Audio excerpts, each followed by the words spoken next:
In the shadow of a grand cathedral, Leonard Burns, the unyielding captain of Fire Forces Company 1, kneels before a silent God, his faith crumbling under the weight of unanswered prayers. What drives a man forged in devotion to turn his back on the divine and embrace a truth that could set the world ablaze? Why Captain Burns defied Fire Force's fake religion reveals a tale of betrayal, revelation, and the courage to face a universe that refuses to answer. Step into Burns' world, where the flames of doubt ignite a transformation as fierce as it is heartbreaking. そこに神がいないのなら我々の私たちの祈りは一体どこへしかしそこに神がいなくとも人々はならば私たちの信じる神は一体どこ私があの時見たのは狂気圧倒的正解圧倒的狂気に触れた Section 1. The Weight of Unanswered Prayers. Picture a man standing alone in a grand cathedral, his armored knees pressed against cold stone, his head bowed in reverence to a God he served his entire life. Leonard Burns, the stoic captain of Company 1 in Fire Force, didn't wake up one day and choose to cast aside everything he'd ever believed in. Betrayal of faith doesn't happen like a lightning strike, sudden, dramatic, and final. No, it's more like water eroding stone, a slow, relentless drip that seems harmless at first, until one day the rock splits open, revealing the hollow truth within. For Burns, that erosion began with years of unanswered prayers, each one a quiet wound to his soul. As I reflect on his journey, I see a man wrestling with the silence of his God. Soul, interpreting that stillness not as divine mystery, but as a growing void that threatened to swallow his purpose whole. For decades, Burns knelt before the altar of the Holy Soul Temple, his prayers rising like incense offered to a deity he believed watched over the world. He was taught that soul's silence was a sacred mystery, a testament to divine wisdom beyond human understanding. But with every plea that went unanswered, with every moment soul's supposed kindness failed to shield a world consumed by infernals and human despair, another fragment of Burns certainly crumbled. I can't help but feel the weight of his disillusionment, the ache of a man who poured his heart into devotion, only to be met with emptiness. Burns faces a silent struggle, grappling with a world that refuses to answer his pleas and forcing him to question the foundations of his existence. The Holy Soul Temple had shaped Burns into the lion who dispels evil, a title that carried the weight of divine purpose. They taught him that evil was an external force, a shadowy invader to be vanquished with fire and faith. His role was clear. Stand as a guardian against the chaos threatening soul's divine order.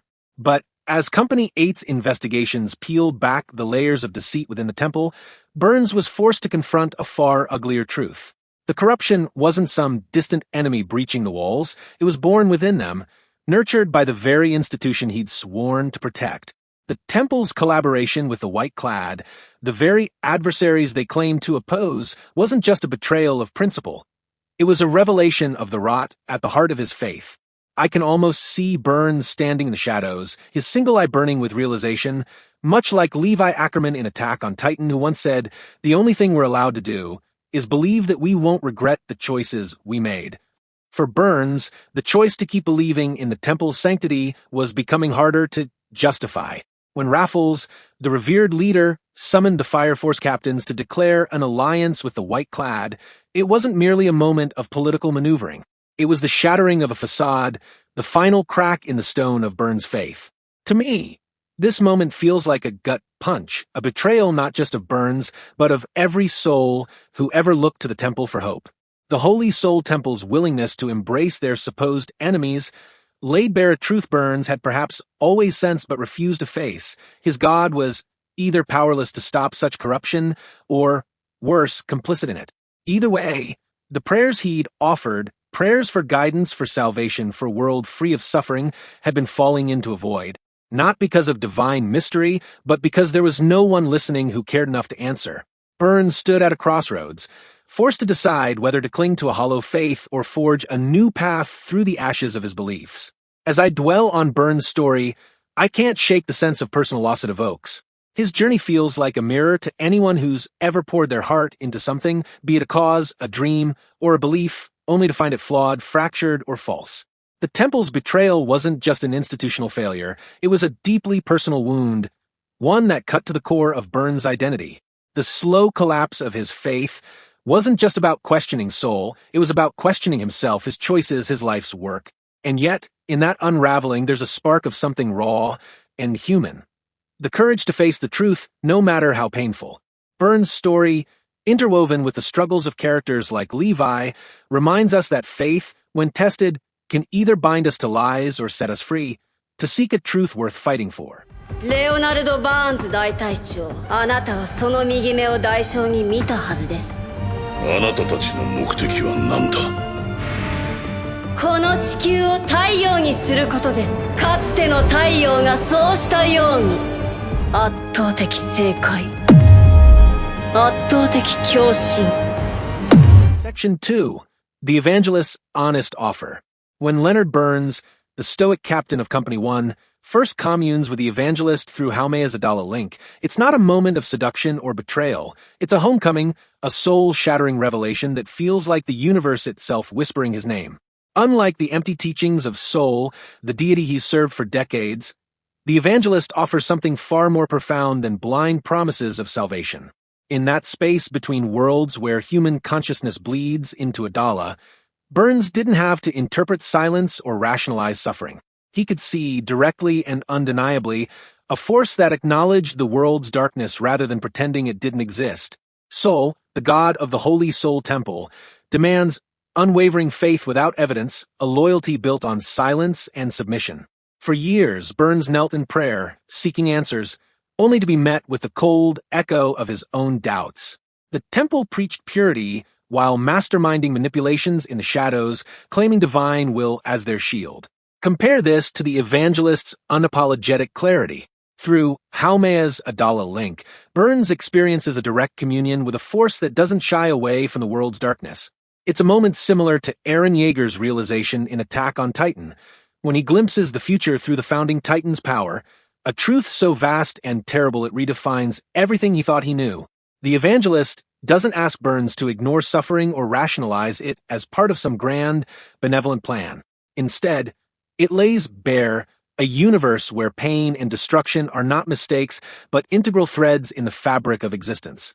For a man like Burns, who spent his life wrestling with the hypocrisy of his faith, this honesty is a lifeline, a beacon in the fog of blind obedience. But let's be clear, Burns's shift in allegiance isn't about chasing power or succumbing to temptation. The Evangelist's offer isn't a gilded promise of glory, it's a mirror held up to the world's brokenness. The White Clad, the Evangelist's zealous followers, don't cloak their intentions in sanctimonious platitudes. They admit with chilling candor that their goal, the great cataclysm, will tear reality apart and reshape it in flames. Turning humans into infernals isn't a tragic side effect to be mourned. It's a deliberate step toward transformation, a reckoning that embraces destruction as a means to rebirth. This resonates deeply with me, because it mirrors the philosophy of Pain in Naruto Shippuden, who declares, sometimes you must hurt in order to know, fall in order to grow, lose in order to gain. The White Clad's brutal honesty stands in stark contrast to the Soul Temple's sanctimonious lies, which claim to protect humanity while orchestrating events that perpetuate suffering. For Burns, who's witnessed the Temple's scheming firsthand, its secret experiments, its willingness to sacrifice lives for control, the Evangelist's frank admission of destructive intent feels like a breath of fresh air in a world choked by deceit. This brings us to the heart of Burns's transformation. His choice to align with the Evangelist isn't the act of a man brainwashed or coerced.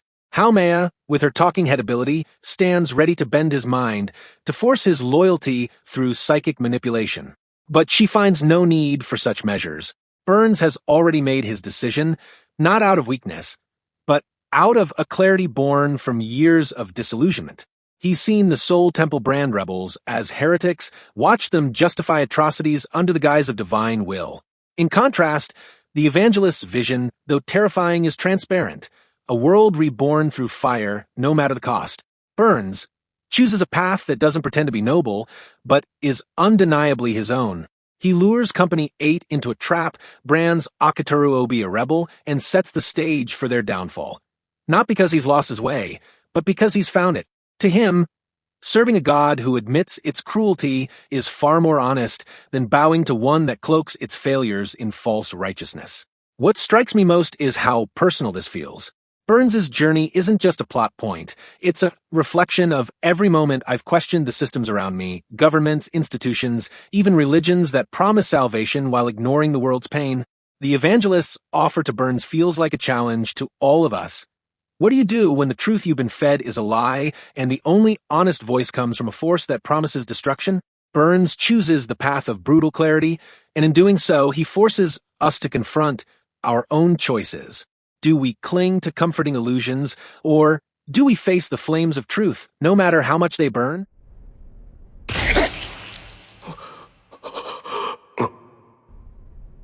逃げろ、シンラ。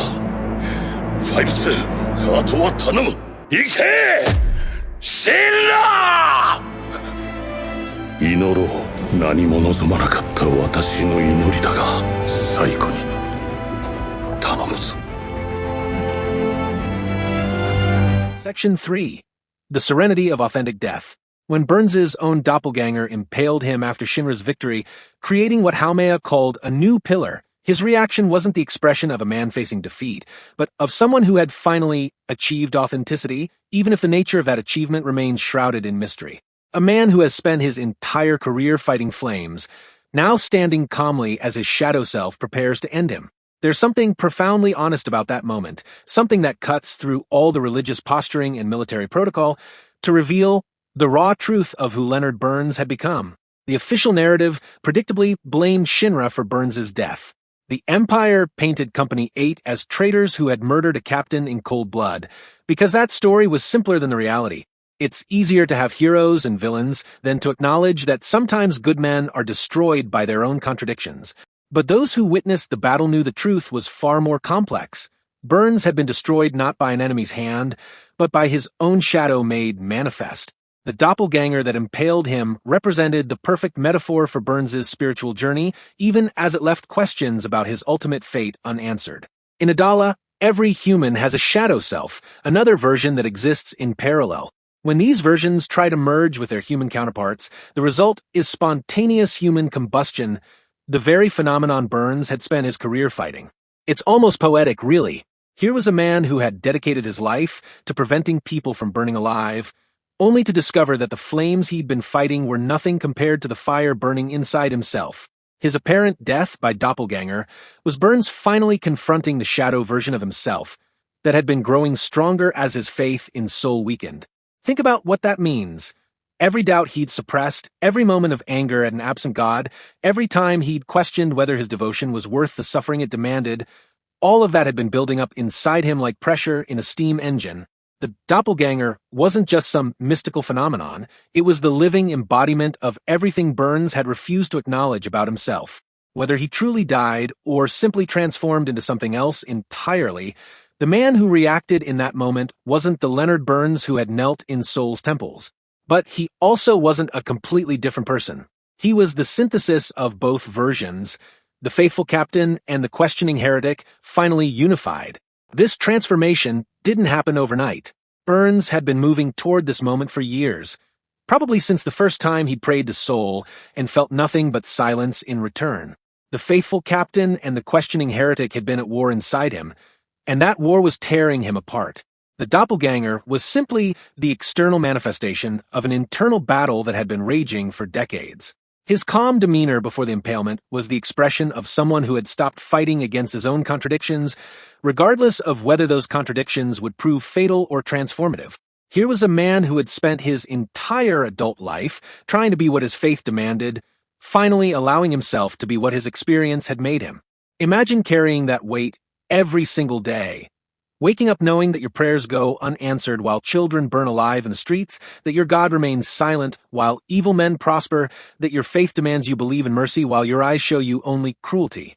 It's the kind of spiritual exhaustion that breaks men, and Burns had been breaking for a very long time.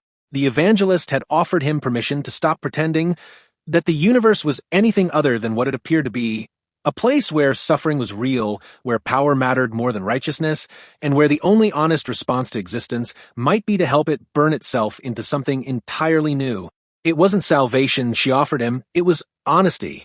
This wasn't a simple case of good turning evil. The Evangelist didn't corrupt Burns, so much as she gave him permission to acknowledge what he'd already learned through experience. She offered him the chance to stop pretending that his suffering had meaning, that his faith would be rewarded, that playing by the rules would eventually lead to justice. Instead, she offered him the brutal honesty of accepting that sometimes the only way forward is to burn everything down and start over. In choosing authenticity over comfort, even when that authenticity led to his destruction, or perhaps his metamorphosis, Burns had finally become the lion his name promised. Lions don't apologize for their nature. They don't pretend to be something they're not for the comfort of others. They simply are what they are, with all the violence and majesty that entails. Burns had spent so many years being a lamb in lion's clothing, trying to be gentle and faithful when his nature and experience demanded something fiercer. The mystery surrounding his survival only deepens the tragedy. We don't know if he truly died, or if something else happened in that moment of apparent destruction. What we do know is that while the Empire branded Company 8 as his murderers, and Shinra bore the false accusation of killing a captain, the truth remained that Burns had been undone not by external enemies, but by the internal conflict between who he had been and who he was becoming. That's the real tragedy here. Not that Burns died, but that the world couldn't accept the complexity of what actually happened to him.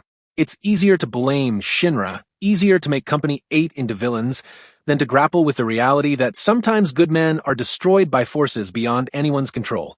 The Empire needed a simple story with clear villains, so they created one, even though the truth was far more devastating than any fiction they could invent.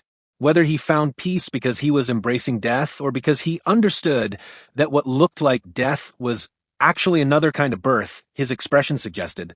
That sometimes the most religious act is recognizing when it's time to let the old world burn, even if we're not entirely certain what will rise from the ashes. There's something profoundly spiritual about that moment of acceptance, even if it's not the kind of spirituality that would be recognized in Soul's temples. Burns had spent his entire life trying to serve a god who seemed absent, trying to protect a world that seemed determined to burn. In the end, he found his peace not in serving that absent god, but in acknowledging the reality of the burning world. Sometimes the most faithful thing you can do is admit that your faith has limits, and sometimes the most honest prayer is the one that admits God might not be listening.